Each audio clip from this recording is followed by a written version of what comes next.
while you're still fighting yourself. So before we step into this last moment of this series, let's remember where we've been. In the first moment, we talked about faith that had to move before there was evidence. In the second, we talked about refusing to look backward when the road gets longer than you expected. And in the third, we asked, what is actually moving you when pressure shows up? And in the fourth one, we named the war, the flesh, the reactions, those patterns that try to take control back. And now we need to talk about how that war is actually fought. Strongholds, entrenched patterns, reactions that fire before thought. Paul writes about this in 2 Corinthians 10, 3-5. That though we walk in the flesh, we do not wage war according to the flesh. The weapons of our warfare are not of the flesh, but have divine power to destroy strongholds. And he said destroy. We're not talking about coping. We're not talking about bandaging things up. He says in verse 5 that we destroy arguments and every lofty thing raised against the knowledge of God, and we take every thought captive to obey Christ. Paul isn't describing a demon here. He's describing thought structures that oppose the knowledge of God, and that is action. Strongholds are rehearsed interpretations of reality. Hey, survival taught you how to think. It taught you how to scan, to anticipate danger, to brace for impact, to measure things constantly. And those are imaginations, not fantasies.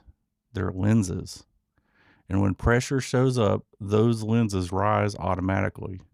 That's the stronghold firing. So casting down imaginations means you confront that interpretation. When the thought rises, you're on your own. Nothing is changing. This is just who you are. You don't rehearse it. Don't even say it out loud. You take it captive. Paul writes in Galatians 5:17 that the flesh desires what is contrary to the spirit, and the spirit what is contrary to the flesh.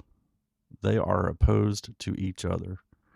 And then in Galatians 5:24, he says, those who belong to Christ Jesus have crucified the flesh with its passions and desires. So there's another one, crucified. The flesh is the old governing system, the survival identity that learned to live apart from dependence on God. Crucifying it includes the thoughts that kept you standing in danger. And Jesus says in Mark 3:27 that no one can enter a strong man's house and plunder his goods unless he first binds the strong man. The strong man is the belief guarding the reaction. If danger shaped you for years, calm will feel unstable. If explosions were normal, steadiness will feel suspicious. Psalm 37:23 says, the steps of a man are established by the Lord. Proverbs 16:9 says, the heart of a man plans his way, but the Lord establishes his steps. So here you have established and ordered. Survival steps react to the terrain. Ordered steps move under formation.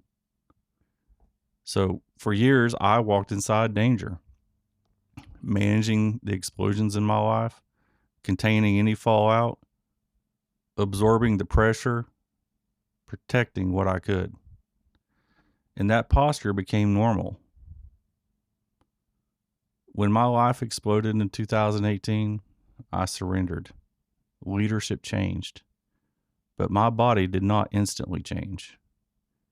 Even when there was no court date, no immediate threat, no explosion happening in front of me, I still walked like impact was coming. My chest stayed tight, my mind scanned, my steps felt braced.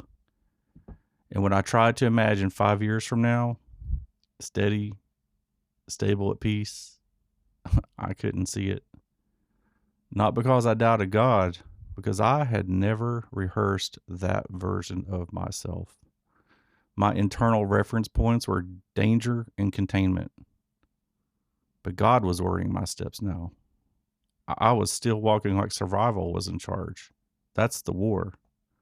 And Paul writes in Romans 12:2, do not be conformed to this world, but be transformed by the renewal of your mind. Renewal is rehearsal. Whatever you rehearse becomes believable, and whatever becomes believable becomes stable. And in Romans 8:13, he says, if by the Spirit you put to death the deeds of the body, you will live. Putting to death is active. When disorientation shows up, when you don't get feedback, when nothing seems to be responding, when you want to look backward and measure or forward and calculate, that's survival trying to orient you. Survival learned to live by scanning. Ordered steps do not require constant measurement. So when the thought says this isn't working, you take it captive. When it says you're still the same, you take it captive. When it says that's just how you are, you confront it. That was who you had to become to survive. It is not who you are being formed into. Transformation happens when ordered steps become more familiar than the reactive ones. And it happens through repetition. You step again, you take the thought captive again. You refuse the reflex again. You trust again. Strongholds do not fall quietly. They fall one captive thought at a time. I'm Brandon. This is your Momentum Moment.